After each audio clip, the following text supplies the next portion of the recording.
Litkowski's book titled Enhancing Adult Motivation to Learn, a Comprehensive Guide for Teaching All Adults, is the inspiration for implementing cultural diversity in the sponsoring organization's instructional design for adult learners.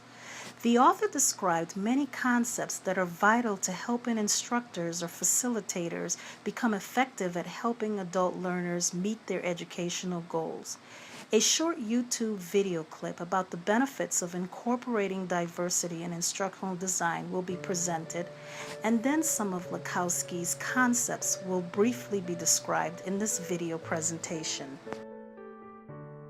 We want to be an inclusive university. We don't want to be discriminatory. We want to respect religions and sexual orientations. This is something we do so freely.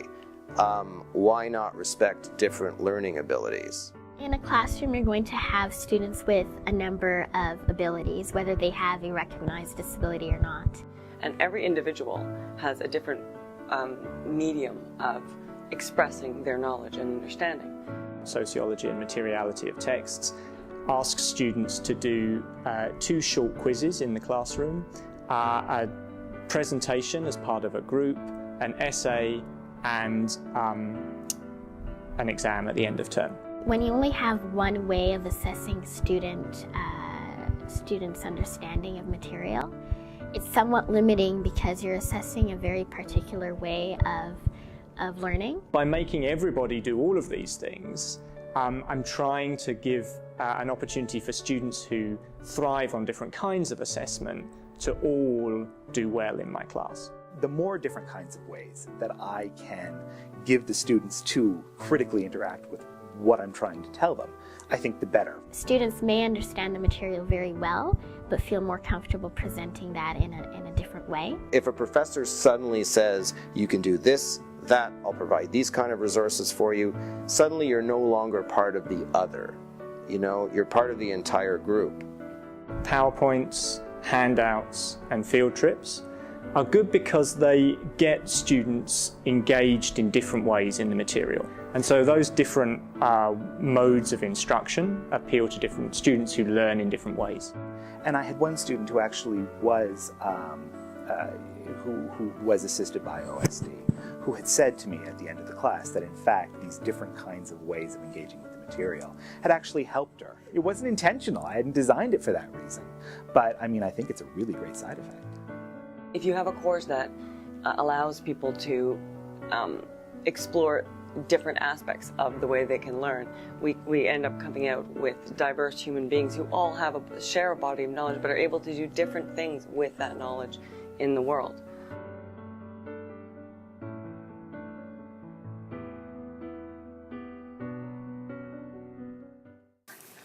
First, I feel that having a respect for cultural diversity is vital in reaching the variety of adult learners instructors may have in the classroom.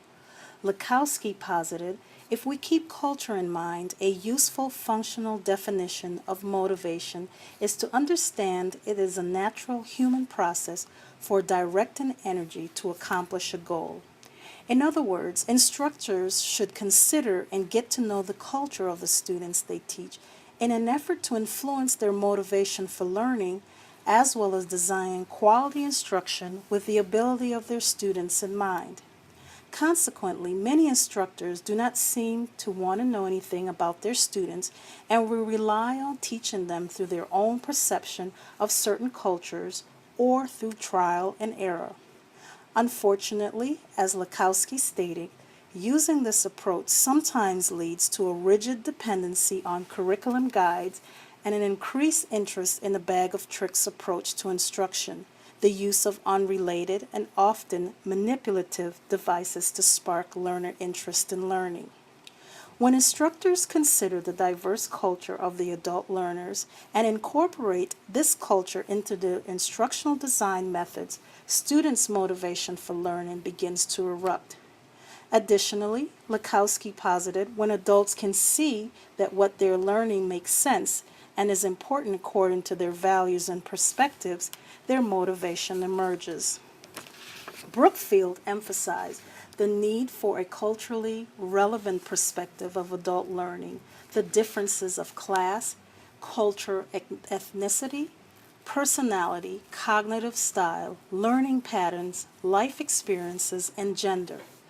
This ensures that the instructional design method that instructors create is reaching all diverse culture, which will foster each student's learning potential and each student's motivation to learn.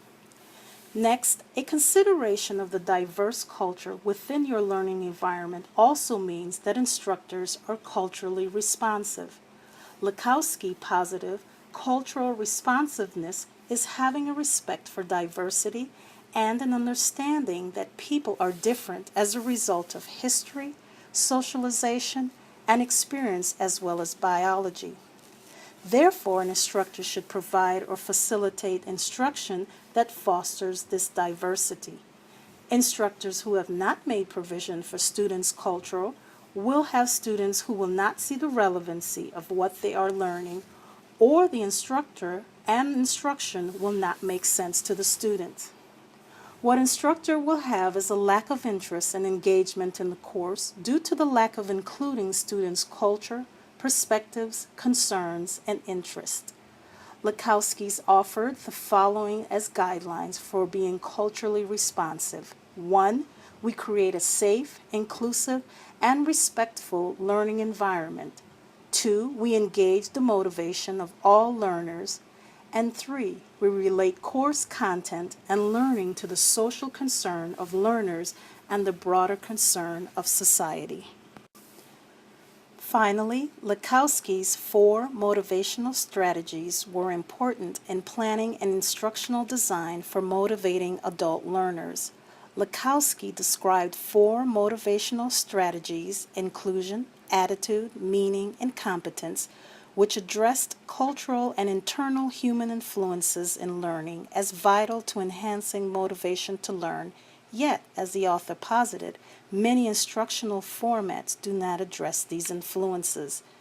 The author suggested 2 criteria when planning instruction to include: 1. The instructional plan establishes all 4 of the motivational conditions, and 2. Each time phase, beginning, during, and ending, has activities in its sequence of instruction to elicit significant motivation among learners. Therefore, all 4 motivational strategies are equally as important and should be included in the motivational framework for culturally responsive teaching. An inclusion of all 4 motivational strategies will give all adults an opportunity to learn well within the learning environment. There is a variety of instructional delivery methods being considered for the sponsoring organization. The first suggestion is to include guest speakers in the trades department as part of instructor's lecture. When students can make a connection between what is taught in the classroom with their interests and experiences, learning will occur. Therefore, the guest speaker will be someone who is an expert in students' fields and can provide question and answer activity after the live presentation. This will give students an opportunity to engage with someone who has been doing the job they desire, and it will be very informative for them as well. Additionally, the guest speaker can come into the classroom via Skype, which will allow the use of technology within the classroom. Technology is currently being utilized in my general education classroom via YouTube, which the student seems to enjoy. It is utilized to explain a concept that may be difficult to explain prior to lecture. Mayer posited a potentially useful solution is to add visual modes of explanation to verbal ones, creating what might be called multimedia explanations. Finally, training games, especially a week before midterms and finals, can be utilized as a learning tool to provide immediate feedback as far as readiness for the exams. This writer has utilized this strategy in my own classroom as a review mechanism. It allows the students to have fun and practice while reviewing what they've learned. In fact, Jeopardy is one of the games played the week before an exam or during review week to provide immediate feedback to the students. The game of Jeopardy is created via the web by the instructor with the design of the course content created into the game. It takes time for the instructor to create this game, but the rewards are amazing, which include stress relief and confidence right before a test for the students. In one literature, Hamilton, similar instructional delivery method was used to engage students interactively on the computer. 2 stations were used, one for the instructor and another for the students, which displayed visual information that the instructor wanted the students to learn. In an effort to prepare a student for the 21st century, the use of technology is being considered in the instructional design methods for the sponsoring organization. Brian stated, with society becoming increasingly more technologically driven, the impact of technology as a tool for change in educational settings beyond just the software capabilities is worthy of exploration. Thank you.